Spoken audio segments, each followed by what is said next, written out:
A single bronze cup rested on a lacquered table. Its rim caught the dim light of an oil lamp. The hall was silent, save for the faint echo of sandals brushing across polished tiles. The first emperor of China, Qin Shi Huang, lifted the cup. For a moment, the entire empire seemed to hold its breath. He drank.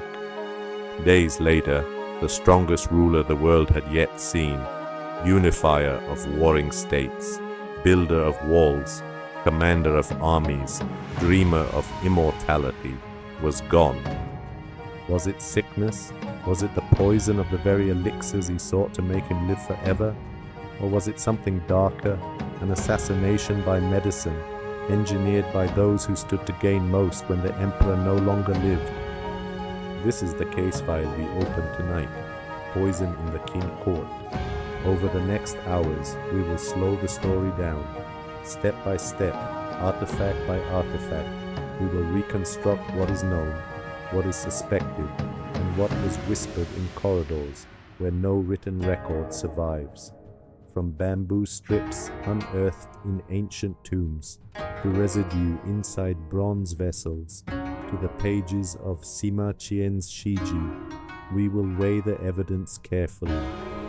The story is not just about how one man died, it is about how power itself corrodes, sometimes like rust on bronze, sometimes like mercury in the blood. Imagine the palace in the year 210 BCE. The emperor is on his 5th inspection tour of the empire, traveling eastward, accompanied by a massive entourage: soldiers, scribes, physicians, attendants, chariots heavy with supplies. His body is 60 years old, though years of conquest and obsession with immortality have carved deeper lines. He suffers from fatigue, bouts of illness, and perhaps paranoia. He trusts few. Among those near him are his youngest son, Hu Hai, the chancellor, Li Si, and the eunuch official, Zhao Gao. Together, they form the small circle that will decide what the empire looks like after his last breath. And somewhere in this circle lies the shadow of poison. To understand this case, we must first understand the court of Qin Shi Huang. Without context, the anomalies of his final days would mean nothing. With context, every small detail, a bitter taste, a missing record, a sudden silence becomes a piece of a puzzle. From the earliest records, Qin Shi Huang feared death. Unlike kings who accepted the mandate of heaven as cyclical, he craved permanence. The Great Wall, the Terracotta Army, the unification of laws and measures, each was not just governance, but an attempt to resist time. His search for immortality was legendary even during his life. Alchemists and fangshi, masters of esoteric arts, crowded the court. They offered recipes, strange herbs, cinnabar, and especially mercury, believed to preserve life and purify the body. We know today mercury was poison. Then it was medicine. Imagine the emperor's daily table, food inspected for purity, drinks tested for tampering, yet alongside them, small doses of metallic elixir, shining and toxic. Court physicians, Yishi, had immense responsibility. They managed the emperor's health, but also walked a line of danger. A cure that failed could mean punishment. A prescription that angered the ruler could mean exile or death. And yet, they wielded influence, for access to the emperor's body was access to the empire itself. Some physicians specialized in herbal medicine, others in alchemy.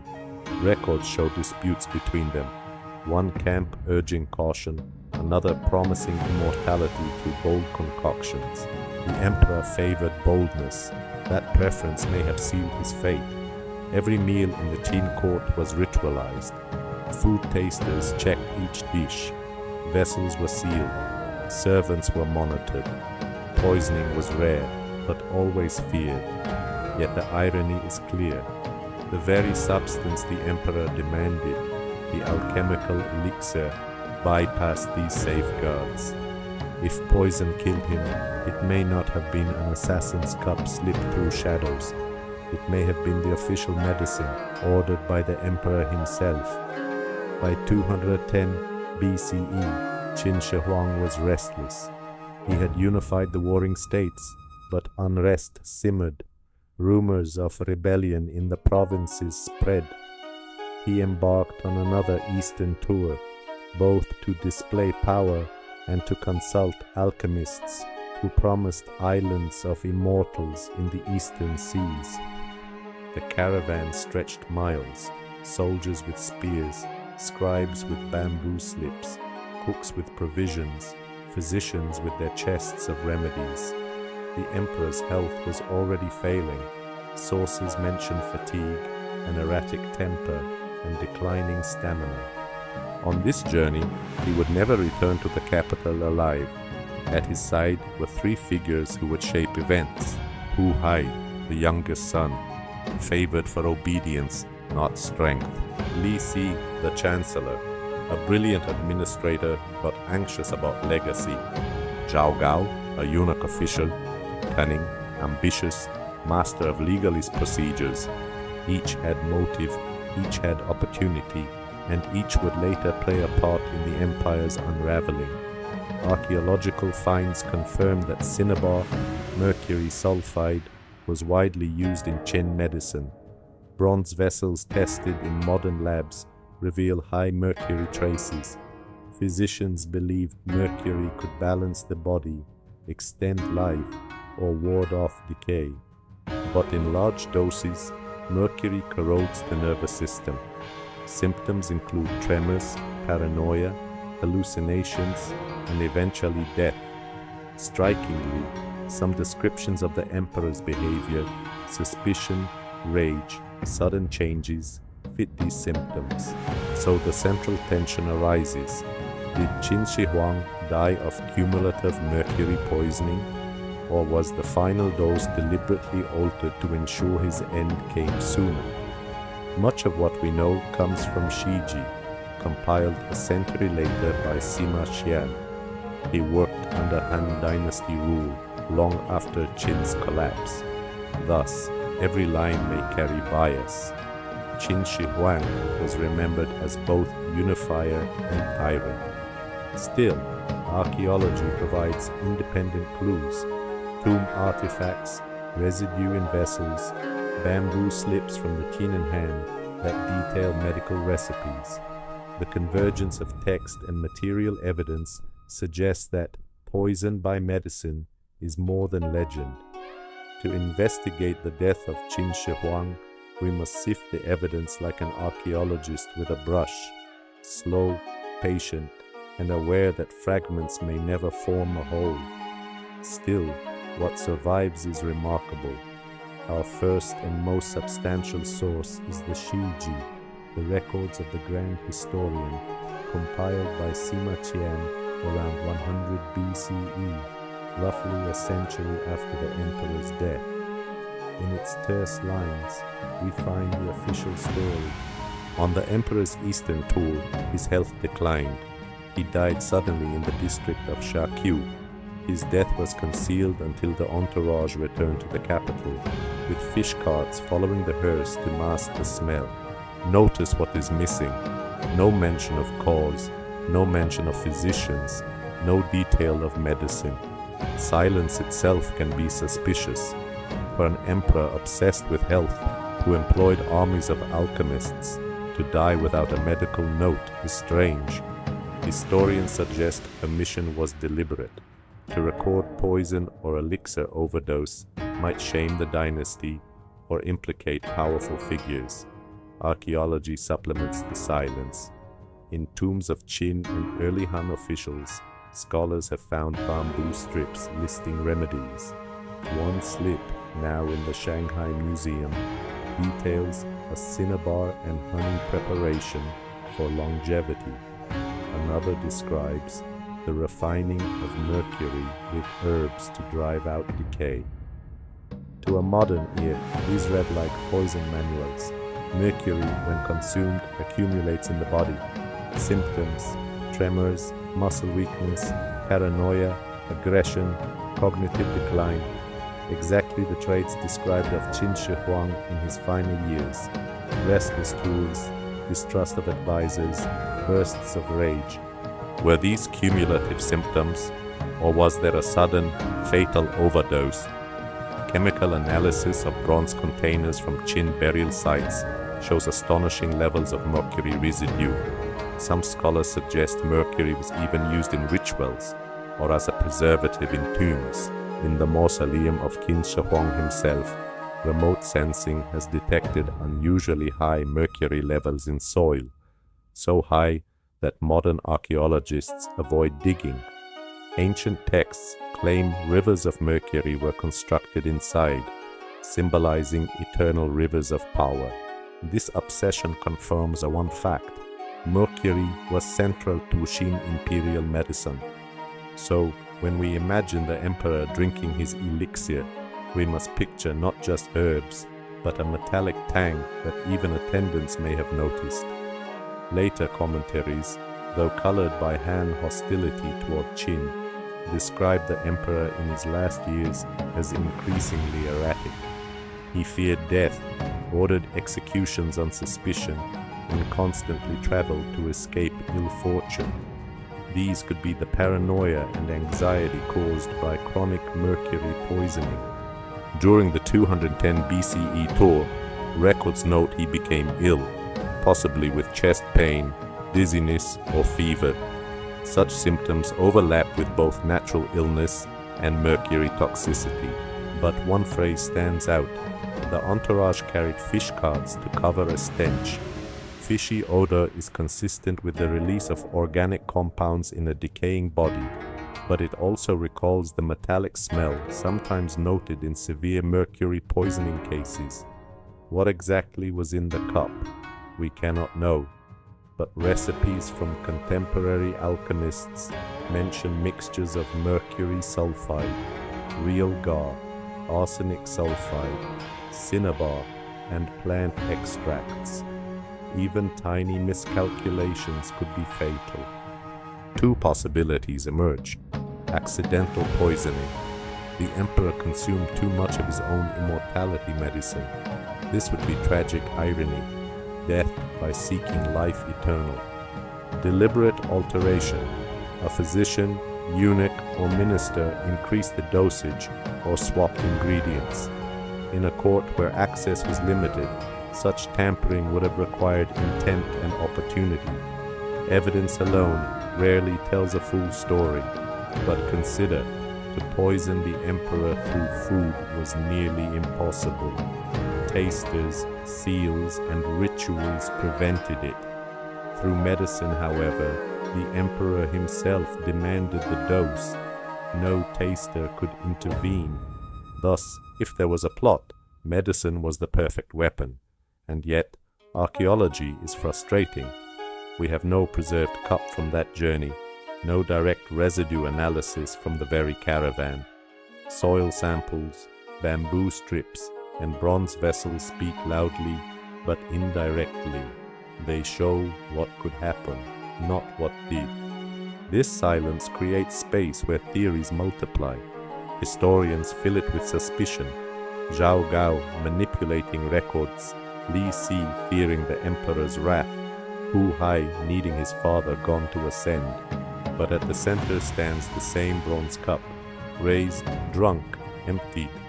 We now hold the fragments, written silence in the Shiji, recipes of mercury on bamboo, vessels with toxic residue, symptoms consistent with poisoning, and the political logic of medicine as weapon. The evidence suggests the emperor's death was not random, not purely natural. At the very least, it was the result of medicine that functioned as poison. But evidence points in many directions. To narrow them, we must ask, who stood to gain?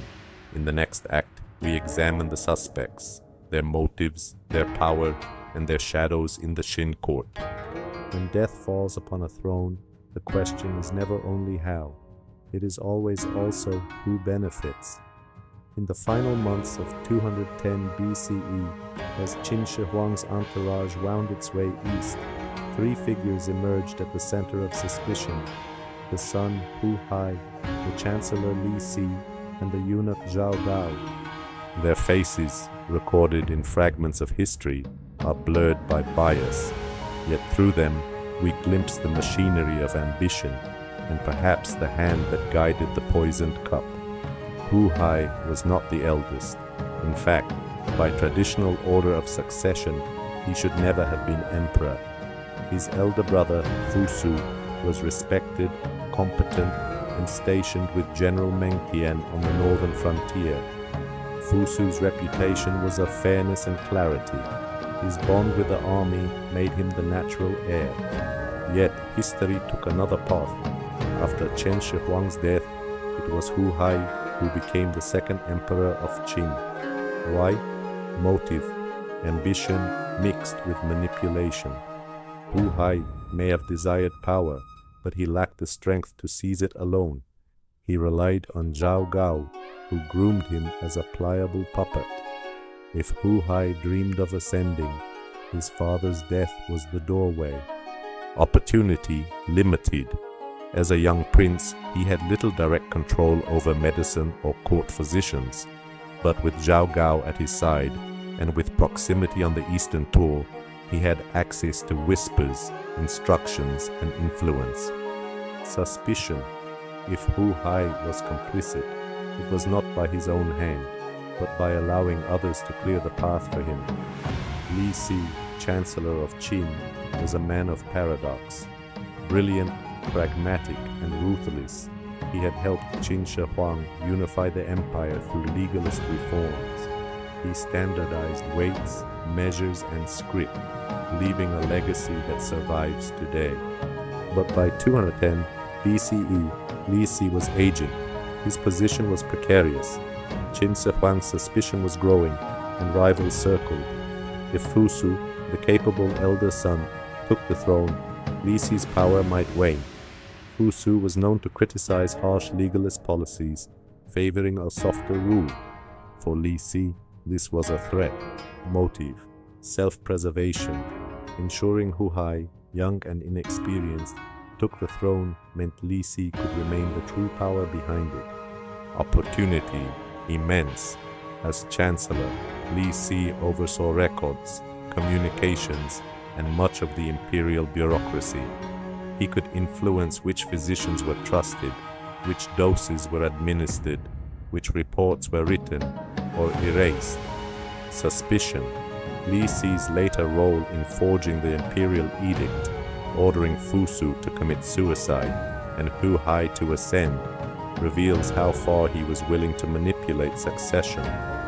Poison in the cup would have been only the first stroke of the same brush. Zhao Gao was a man of shadows. Once a lowly eunuch, he rose to oversee the imperial chariot corps, then became tutor to Hu Hai. Intelligent, cunning, and ambitious, he understood the intricacies of law and court ritual. But his greatest weapon was manipulation, motive, to control the throne itself. With Hu Hai dependent on him, Zhao Gao could rule in all but name. For this, the first emperor had to die, and Fu Su had to be eliminated. Opportunity, direct. Zhao Gao's position as close attendant gave him access to the emperor's movements, physicians, and entourage. His tutoring of Hu Hai gave him leverage over the succession. He, more than anyone, could orchestrate a plot hidden behind ritual. Suspicion. Many historians regard Zhao Gao as the chief architect of the succession crisis. He forged imperial orders, spread fear, and later betrayed Li Si himself. If a hand guided the poison, Zhao Gao's seems the most steady. Often overlooked are the court physicians themselves. They were both tools and suspects. Their livelihood depended on the emperor's health, but they were trapped in a paradox. What if the emperor demanded treatments that harmed him? Refusal meant death. Obedience could mean blame. Motive, survival, perhaps resentment. Some may have seen opportunity in adjusting doses under instructions from powerful ministers. Opportunity, absolute. They handled the medicines, prepared the elixirs, poured the cups. Suspicion. Were they coerced or complicit? The silence of records suggests their fate was grim, perhaps executed, perhaps erased. At the northern frontier, General Meng Tian and Prince Fusu commanded loyalty. Both posed threats to any conspiracy. Thus, removing them was essential. Motive for others. To prevent Fusu from inheriting. To cut the army's support. Opportunity for themselves. None. They were far from the emperor when he died. Suspicion. Not as perpetrators, but as obstacles. Their later forced suicides underlined the calculated nature of succession. Poison was only the first step. Forged edicts completed the coup. Who stood to gain? Who held the throne? Li Xi continued authority under a weak emperor. Zhao near total control through a puppet. Physicians, survival, but silence in history suggests they paid with their lives. Of these, Zhao Gao's fingerprints are most visible on the aftermath, yet Li Xi's hand is not absent, and Hu Hai, whether willing or passive, became the beneficiary. History teaches us a grim pattern. When emperors die suddenly, succession determines whether it was fate or plot. In Rome, sudden deaths often coincided with ambitious heirs. In Egypt, priests and viziers stood behind the veil. In Qin, the legalist machine meant every edict mattered more than every sword. Thus, the question is sharpened. If poison was administered, was it a single-man scheme or a coalition's silent agreement? The suspects are drawn. Their motives glint like blades hidden under silk. But suspicion is not proof. To go further, we must attempt reconstruction, to walk the last journey of the emperor, day by day, hour by hour, and imagine how the poison or the illness unfolded. In the next act, we slow time to its smallest measures, tracing the emperor's final days on the eastern tour, the symptoms he showed, the steps of the caravan, and the moment the empire changed forever. To reconstruct the emperor's final days is to weave together threads from history, archaeology, and probability. No diary survives, no physician's notes remain. Yet fragments of evidence and the logic of events allow us to slow time down, almost hour by hour, until the shadow of poison, whether deliberate or accidental, becomes clear. In the spring of 210 BCE, the emperor departed the capital Xianyang for his fifth eastern inspection tour. The entourage was enormous, hundreds of carriages, thousands of soldiers, scribes, cooks, and attendants. The purpose was both political and spiritual. Political, to show the emperor's presence in distant provinces. Spiritual, to consult alchemists who claimed to know the path to immortality. The court alchemists promised him islands of the immortals across the eastern sea. The emperor sought them with urgency, for he felt time slipping away. By midsummer, the entourage reached the region of Pingyuan. The heat was oppressive. Records say the emperor became fatigued, suffering bouts of dizziness and restlessness. Imagine the caravan, dust rising from wheels, soldiers sweating under armor, the emperor enclosed in a shaded carriage, attended by physicians carrying boxes of herbs and minerals. Every stop was accompanied by rituals, meals, and doses of elixirs. At night, lamps flickered in tents. Physicians mixed powders with honey, water, or wine. Qin Shi Huang drank faithfully, believing each sip bought him more days. Somewhere in this leg of the journey, symptoms worsened. He complained of chest discomfort. His temper grew volatile, shouting at attendants, punishing errors severely. These could be signs of cumulative mercury poisoning. Alternatively, he may have caught an illness common on summer tours, fever, heat exhaustion, or infection. But the overlap of symptoms keeps suspicion alive. In the region of Shakyu, disaster struck. Sources indicate the emperor collapsed, unable to continue the journey. The entourage halted. Physicians were summoned. Vessels were opened. A new preparation was made, perhaps stronger, perhaps different.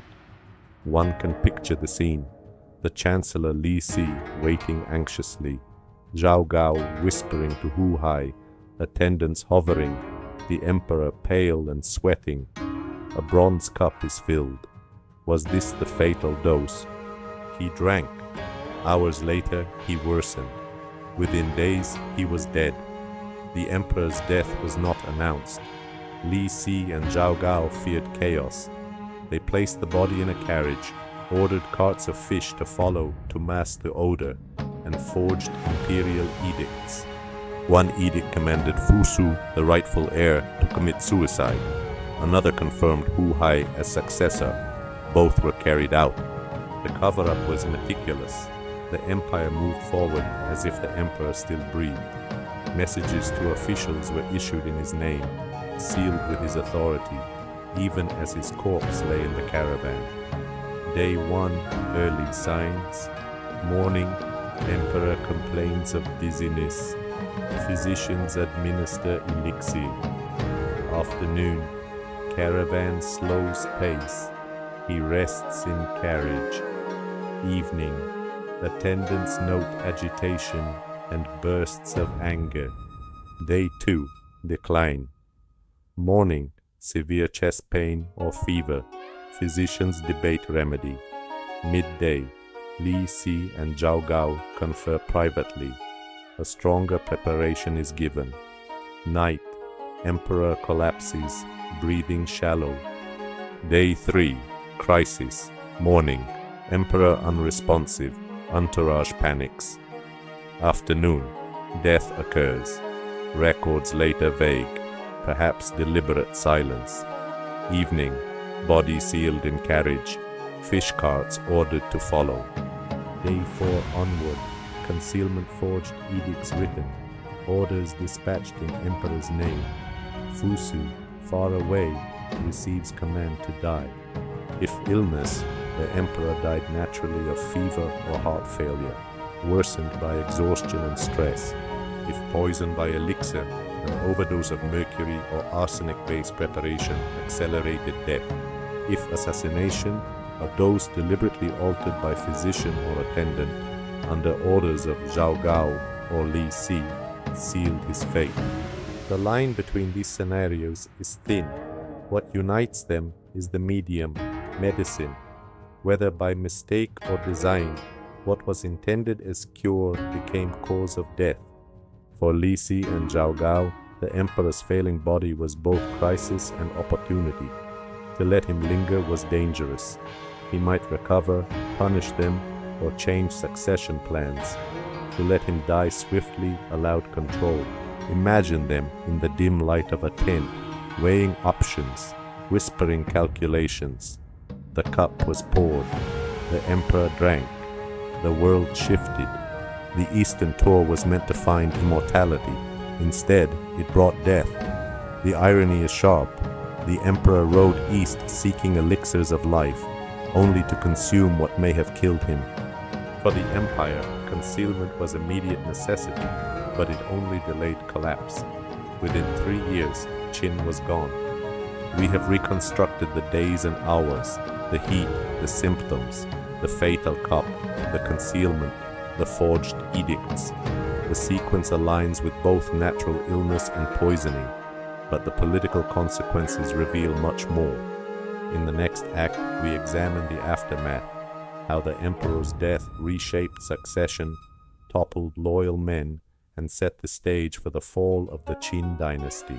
When the first emperor died in 210 BCE, his passing was not just a personal tragedy. It was the spark that unraveled an empire.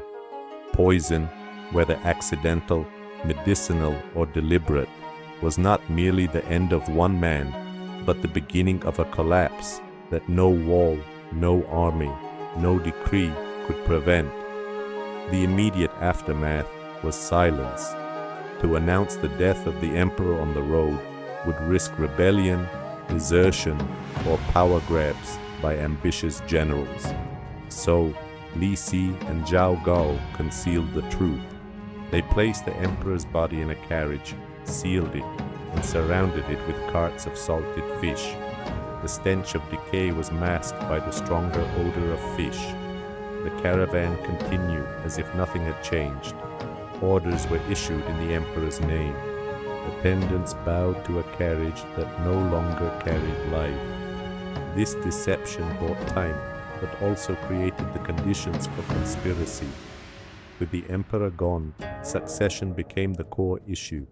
The rightful heir was Fusu, stationed far away with General Meng Tian.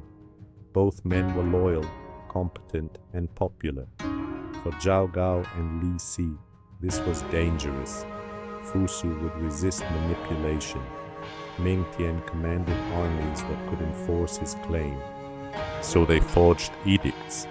In the emperor's voice, they sent orders. To Fusu, commit suicide for disobeying the emperor's will. To Hu Hai, ascend the throne as second emperor. The orders carried imperial seals. Who would question them? Fusu obeyed, ending his life. Meng Tian, loyal to the throne, followed the command and committed suicide. In a single stroke, the strongest competitors were eliminated. This act reveals the true power of written authority in the Qin state. Swords mattered less than bamboo slips. An edict, sealed with the emperor's mark, even if forged, was enough to change the course of history. Hu Hai, now enthroned as Qin Shi, the second emperor, was young and inexperienced. He lacked vision, strength, and independence. He leaned heavily on Zhao Gao, who became the true ruler behind the throne. Li Si at first maintained influence, but soon even he fell victim to Zhao Gao's schemes. Accused of treason, Li Si was executed, ironically, by the very legalist laws he had once perfected. His family was destroyed. Thus, the triumvirate of Hu Hai, Li Si, and Zhao Gao resolved into a dyad, and then into a monologue. Zhao Gao ruled, Hu Hai obeyed. But a puppet ruler cannot hold an empire. Within a year, uprisings broke out. The harsh legalist system, heavy taxation, forced labor on walls and canals. Resentment boiled over. Rebellions erupted in the Chu region, in Zhao territory, in every corner. Without the first emperor's iron grip, the vast Qin bureaucracy fractured. Hu Hai, manipulated by Zhao Gao, executed generals, dismissed loyalists, and relied on flatterers. His paranoia grew. He feared enemies everywhere, but saw none clearly. Within 3 years, the Qin dynasty collapsed. Rebels stormed the capital. Hu Hai was forced to commit suicide. Zhao Gao was murdered by the very men he had betrayed. The empire dissolved into chaos, giving rise to the Han. Looking back, historians ask, was poison the decisive act, or would the dynasty have fallen regardless? On one level, the Qin system was already unstable, harsh, centralized, resented, but the sudden death of the first emperor accelerated everything.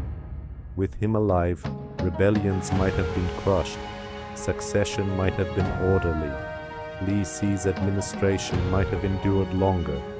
With him dead, concealed, and replaced by a weak heir, the empire collapsed like clay in water. Thus, whether poison was accident or assassination, it functioned as catalyst. The empire's fragility was revealed the moment the cup was drained. Later dynasties looked back at Qin with both awe and disdain. The Great Wall, the Terracotta Army, the unification of laws, these were monumental. But the tyranny, the book burnings, the harsh punishments, and the sudden collapse became warnings. In Chinese historiography, Qin Shi Huang was both the greatest unifier and the most tragic tyrant. His obsession with immortality became his undoing. His death by possible poison became a moral tale. Seek too much control, and you lose even life itself. Behind politics lies a more intimate tragedy. An aging man, afraid of death, drinking potions that promised eternity. A father whose sons stood divided. A court where loyalty was always uncertain. The scene is haunting. A ruler who commanded armies of clay to protect him in death, but who could not protect himself from what was in his own cup. It reminds us of the paradox of power. The more one tries to escape mortality, the more one hastens it.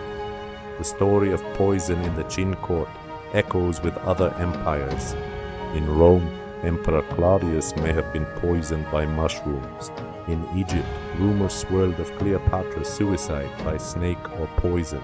In Byzantium, eunuchs and courtiers mastered the art of subtle assassination.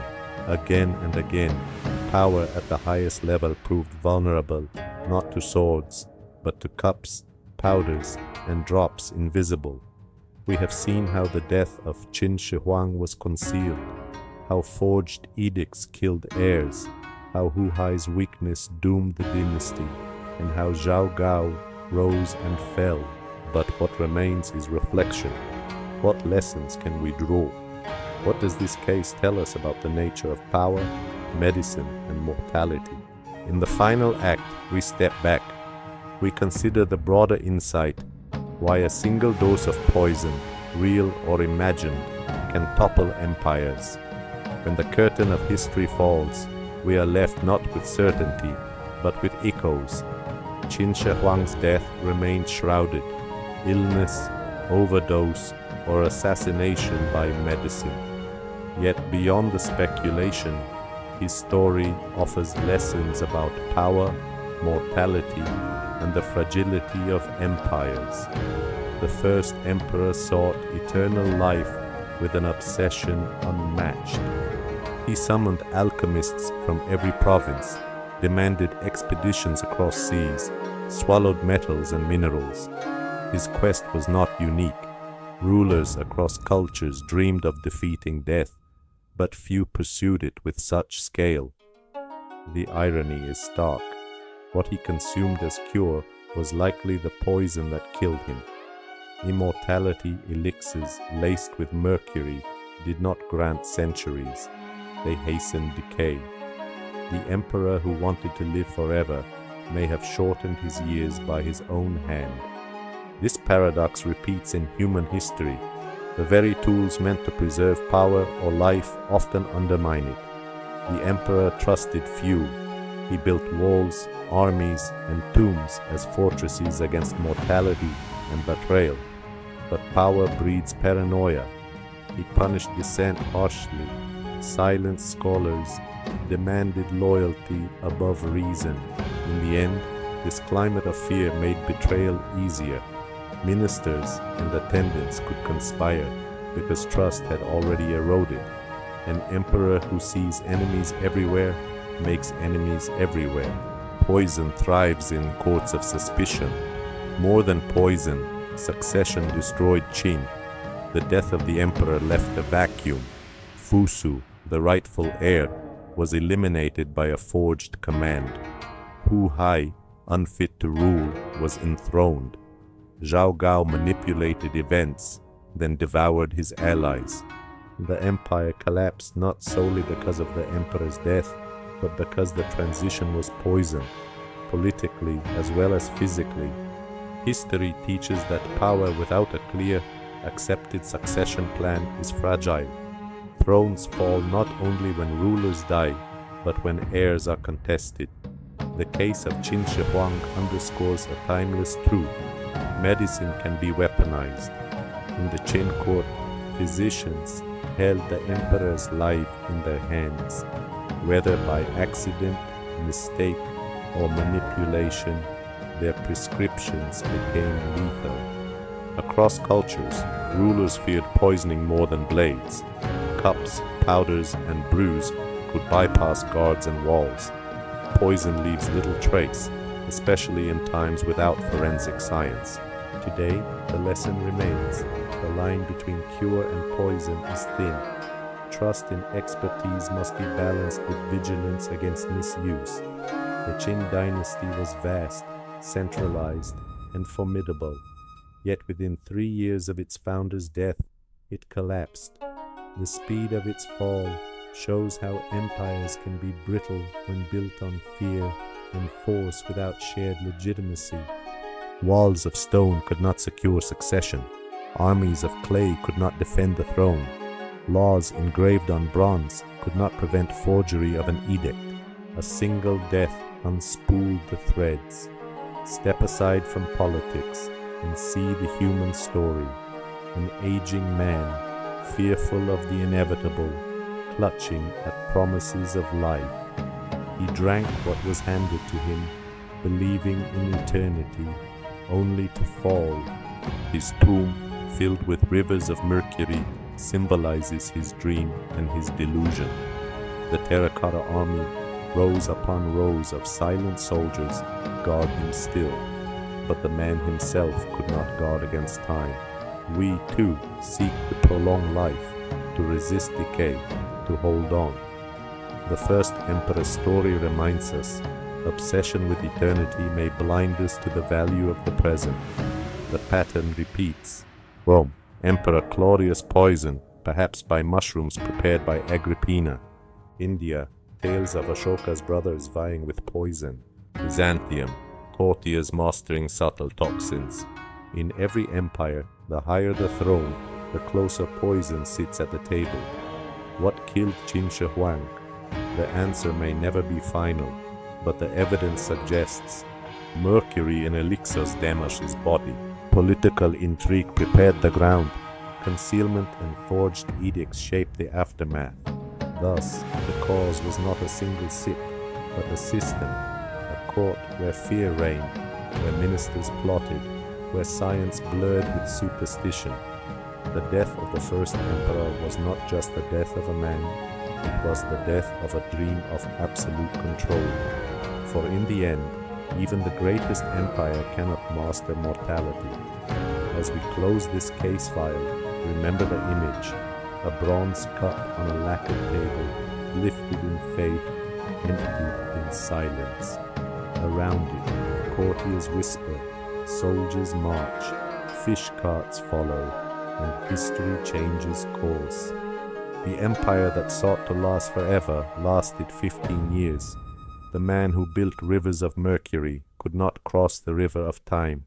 And so we reflect, sometimes the greatest poison is not in the cup, but in the fear that compels us to drink it. If this long reflection has kept you company through history's shadows, consider following Ancient Echo for more deep journeys into ancient mysteries. Each case file is a reminder that beneath monuments and armies, it is human choices, cups raised, words forged, that shape empires.